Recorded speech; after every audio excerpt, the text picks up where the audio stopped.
यहाँ नवमी तिथि मधुमास पुनीता शुक्ल पक्ष अभिजित हरिप्रीता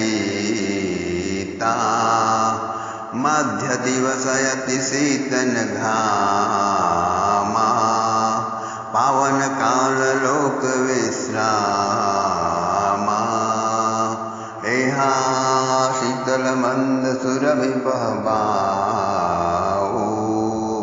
हर्षित सुर संतन मन चाओ वन कुसुमित गिरिगण मनियारा श्रवहि सकल सरितामृत धारा. My blissful gorgeous selves, beauty, prosperity, cleanliness, purity and music was infused in the hearts of all. It flooded out, overflowed in the atmosphere of Ayodhya, and then again it flooded and overflowed from Ayodhya to the state, and then it overflowed and filled the whole world. Ayodhya, the first city of the first civilization on planet Earth, is full of festivity, music, prosperity and beauty, as if almost it is composed of them. Why so? Because the dearest of all hearts, that the Lord of majesty, grace, magnanimity, Bhagavan Sri Ram is coming to earth planet. How can anyone miss to join the festival of his cosmic welcome? Heavenly aromatic flowers showered every day, every now and then, drifting down, hanging on the hairs rooftops, and hairs of walking people, carpeting sidewalks and main roads. Sky was crowded with visiting airships, spaceships, airplanes, noisy with tinkling bells and singing celestial and astral melodies. As they rose up and descended, as the spaceships rose up and descended down, they made lines like multicolored rainbows in the vast sky, my dear friends. That's how it was beautiful. It happened, 9 months came, 9th month came and went. 10th month came, 11th month came and went. Now the 12th month arrived. In the middle of the night, people would be suddenly awakened from deep sleep, sit up abruptly in the bed and look around. What was that? Did I hear a baby cry? Was that some heavenly music? Maybe I was just dreaming. It happened all around the city. Even the king had a hard time to sleep. He was always moving with a box of jewels and jewelries in his hand to reward that maid, that anyone who gives him the good news of the birth of his child first, and all those who happen to be around him. As soon as he sees any maid emerging from the queen's chamber, he immediately stands up, rushing quickly with his hand on the box. She may have some news of my son's birth. Even the sages, and they have settled on the bank of Sarayu river and also around the hermitage of sage Vasishtha. They are busy doing yajna. Suddenly they see something out of the corner of their eyes. Their busy hands stop and they begin looking around. What was that? And the most auspicious thing that comes in their mind, the question, has someone come with an invitation on the event of our principals? At last time arrived in the month of Dhani, Chaitra Shukla, Navami, during the bright fortnight. In the 9th month, it was a Tuesday at 12. Suddenly Queen Kaushalya's palace illumined with a stream of cool, sweet, celestial music, and she was ecstatic, and moonshine light suddenly spread all over her room. Kaushalya, wiping her eyes over and over, looked and thought, am I not seeing some dream? Mom, what? Kaushalya heard and thought, who says this? From where this voice came? I am barren since too long, and it is my late age.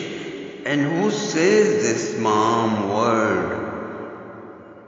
No longer barren, Mom. You are Mom now. What?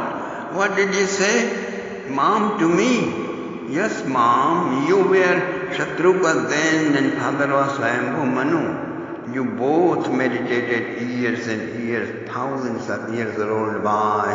The death absorbed you so much that your body and mind became so distant and far as those sun and moon and stars in the sky. Then I appeared. You asked me to give you a son like me, and I said, I alone am of my light and none else. So, okay, I will become. So, Mom, here I am, that same. Remember, I am absolute truth and profundity of Supreme Brahm, the very basis of Parabrahm, Brahmano hi Pratistham. And here I am becoming your son, Mom, here I am. And that light of consciousness, beauty and love suddenly became a child. Most lovely, sweetest form of love and delight, if there can be, then it was here, before Kaushalya and her trusted maidservant. And lo, that beautiful child began to cry. It was Tuesday noon. This child's cry became a cosmic cry and spread in and through Ayodhya city, resounded throughout Ayodhya city. The music echoed on the tune of it. Sage Vasishtha rushed. All citizens began grabbing their gifts, fixing themselves, grabbing each other's arms and rushing down to the royal palace. The cosmic cry spread and spread, echoing in all directions, resounding in all awaiting hearts. The Lord Shiva was meditating in the Himalayas. It resounded in the utter depths of his meditation, so that he opened his eyes and heard it, and still echoing, and he sat for a while listening, and then prepared to journey to Ayodhya. From Patalok to Brahmalok, all devotees of Bhagavan, all the devotees, all the sages, all the saints heard this lovely sound, and assuming different forms, they flew towards Ayodhya. My friend got a son, Indra declared, and he teleported the most valuable item of his planet right into the palace at the feet of the baby. Everyone wondered from where all gems and jewels and shining stuff came in. All the maids ran down, as did the king, the queens, all the kinsmen. They opened all treasuries, and at both hands, and the king and the kinsmen were offering donations to everyone as they ran. The king's box was long ago emptied. Compliments, O great king, we have a prince now, a most beautiful one, placing several of the $1,000,000 necklaces, specially made for this occasion, around their neck. The king rushed forward to the passageway of Kausalya's palace. At the door of the palace, clarinets resounded, danced, and song echoed on earth and in the space. Compliments, Sister Kausalya. Both queens shouted in ecstasy. Their eyes met and a smile spread. No trespassing, Your Royal Highnesses.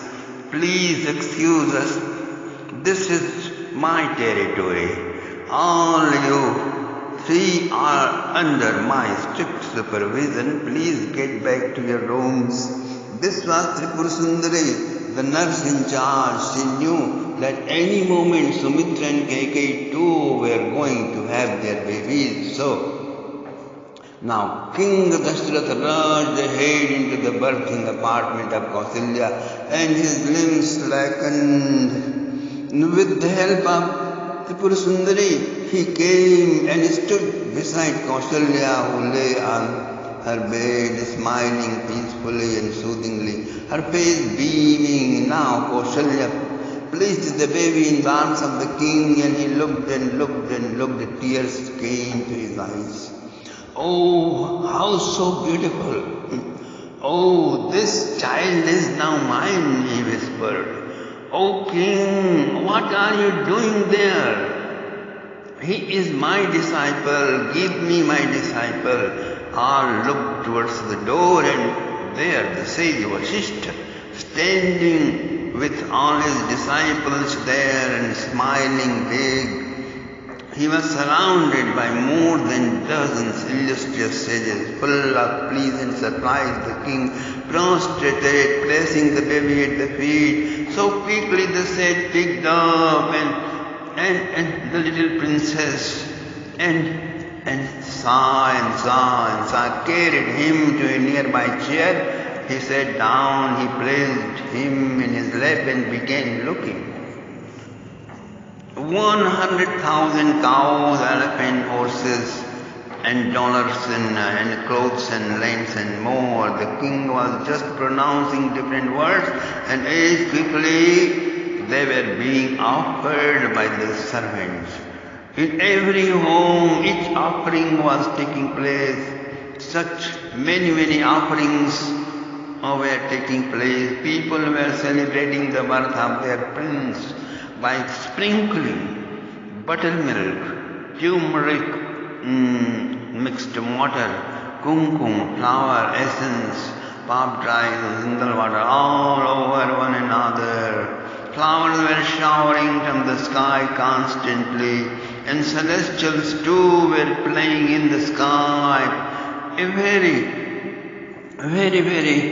special perfume spread everywhere. The airplanes crowding above in the sky so much that in the midday it became little dark.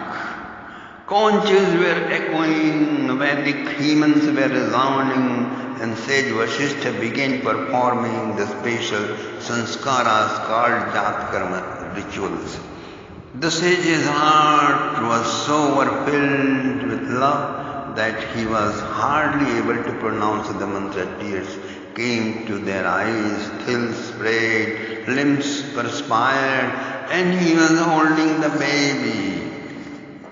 Prince in his lap, baby prince in his lap, performing the rituals, offering his blessings, and the baby was looking at him and began gargling. It is said that one day became 6 months long.